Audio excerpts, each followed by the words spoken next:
Had rap beefs. If you've been on social media at all recently, you've probably seen this latest one.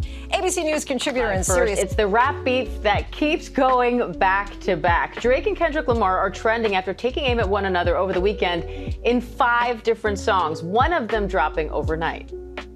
Washington Bureau Chief Rick Klein is here with the latest polling in what has been a tight race from the very beginning, Rick. Yeah, good morning, Robin. A tight and relatively stable race. Our latest poll with Ipsos shows a 3-point lead for Kamala Harris over Donald Trump. And if that looks familiar... During the course of his rallies, he talks about fictional characters like Hannibal Lecter. He will talk about windmills cause cancer. And what you will also notice is that people start leaving his rallies early out of exhaustion and boredom. People don't go to her rallies. There's no reason to go. And the people that do go, she's bussing them in and paying them to be there. She has a plan to confiscate everybody's gun. President Trump, she has a plan. Tim Walz and I are both gun owners. We're not taking anybody's guns away. So stop with the continuous lying about this stuff. I don't know. I mean, all I can say is I read where she was not black, that she put out. And I'll say that. And then I read that she was black. I mean, Kendrick Lamar versus Drake and Donald Trump versus Kamala Harris may seem like a disparate comparisons at first glance, but they share an underlying themes that reflect broader cultural and societal tensions. Here's a possible explanation of how the former could be seen as a precursor to the latter. Kendrick Lamar versus Drake as a cultural proxy war. Kendrick Lamar and Drake, 2 of the biggest names in hip-hop, have often been portrayed as rivals. This rivalry isn't just about who sells the most records or who wins more awards. It represents a deeper cultural divide within the genre and its audience. Authenticity versus commercial success. Because that was a situation that happened at the exact same time. So when I say dying of thirst, she's really talking about, being hit with holy water or saving yourself. So that was the turning point to how I think, the way I think now. That's why I made that, toward the end, the back end of the album, changing it to my life where it's at now and why I'm so positive and energy, rather than negativity. Storytelling was the whole niche of the album. I want to bring that back into the game. And what Pac showed me was really, not being scared to show, vulnerability in your music, because that makes, the biggest connection, with the audience. So Kendrick Lamar is often seen as the epitome of authentic hip-hop, known for his profound lyrics, social commentary, and artistic integrity. Meanwhile, Drake, on the other hand, is seen as more of a commercial artist, blending hip-hop with pop and appealing to a broader mainstream audience. If you watch that video, I'm so scared I can't even rap into the camera. I'm looking anywhere else but at the lens. But that day, probably shooting that video, was the first time I was like, oh shit, like I'm a rapper in the rap game now. Like, this is happening. What did you click with the whole so far? Roots and identity. Kendrick Lamar's music frequently addresses issues of race, identity, and systematic injustice, rooted in his experience growing up in Compton, California. While Drake, who hails from Toronto and has a mixed race background, often explores themes of love, fame, and personal success, which resonate with the global multicultural audience. Impact on hip-hop culture. This rivalry highlights the tension between maintaining cultural authenticity and achieving mainstream success, a debate that has long been presented in hip-hop and other cultural domains. Trump versus Harris, a political proxy war. The 2024 presidential election, particularly the contest between Donald J. Trump and Kamala Harris as Joe Biden's running mate, echoed similar themes on a grander scale, reflecting deep divisions within American society. Populism versus progressive values.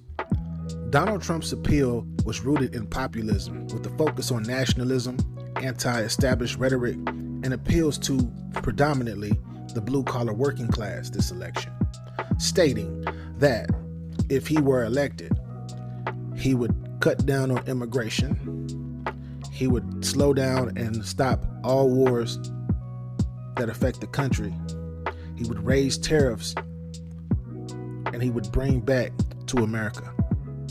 While Kamala Harris, as propelled from the Biden ticket, represented a progressive vision for America emphasizing diversity, inclusion, social justice, more specifically for transgender and women policies.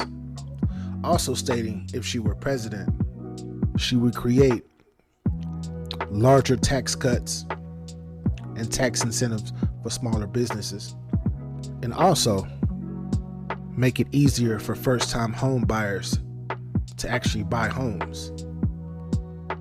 Identity and representation. Trump's rhetoric often centered around traditional conservative values and a resistance to the changing demographics of America.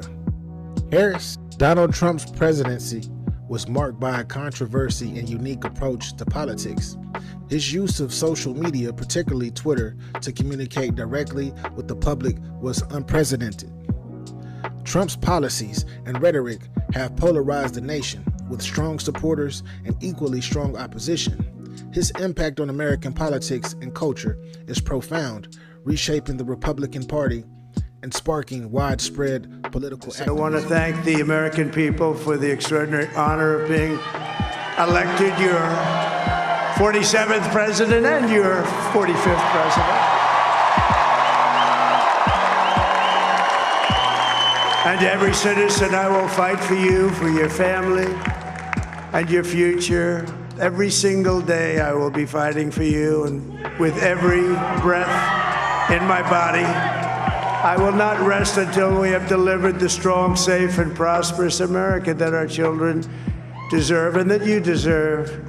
This will truly be the golden age of America. That's what we have to have. This is Harris, as the first woman of color on a major party ticket, symbolized a break from the past and a step towards a more inclusive future. With her rise to vice presidency as a historic symbol, as a step forward to the diversity and inclusion of American politics, her policies focus on social justice, healthcare reform, and economic equality. Kamala's presence in the White House has inspired many, especially women and people of color, showcasing the importance. And I have to say, for years, I've been so proud to work by your side. When I was Attorney General of California, we worked together to crack down on wage theft. When I was a United States Senator, we fought together for paid family leave and medical leave. And earlier this year, right here in Vegas, we celebrated your historic contract win. The 2024 election highlighted the cultural and societal shifts happening in America, with the growing demand for equality and representation clashing with a desire to preserve a perceived traditional way of life, the precursor and connection. With Kendrick and Drake, Harris and Trump, both rivalries reflect the broader cultural tension between authenticity and commercial appeal. Kendrick and Drake being authentic versus commercial, Trump versus Harris being conservative versus liberal. With identity politics, they underscore the importance of identity in shaping public perception and the divide between maintaining traditional roots versus embracing a more diverse and inclusive future.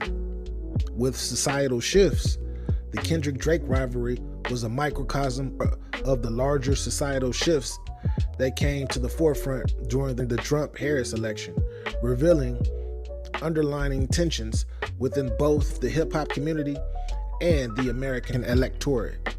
Dang, Cat Williams definitely is looking like a genius right now.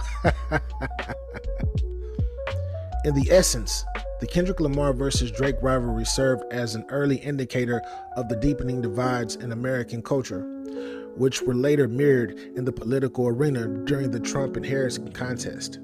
No matter Trump-Harris, Kendrick-Drake, there was definitely a divide in America today that forced many to pick sides, leaving those who remained in the middle or neutral just a casualty of culture and political war.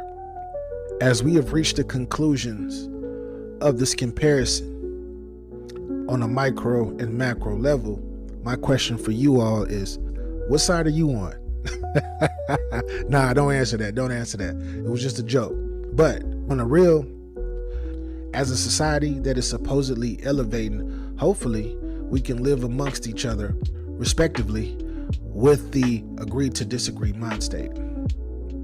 Anyways, this is my time. Thank you for watching. Make sure you subscribe, like, share, and comment, because I would definitely like to know your opinions on this comparison. Anyways, and make sure you get your bars up. Salute.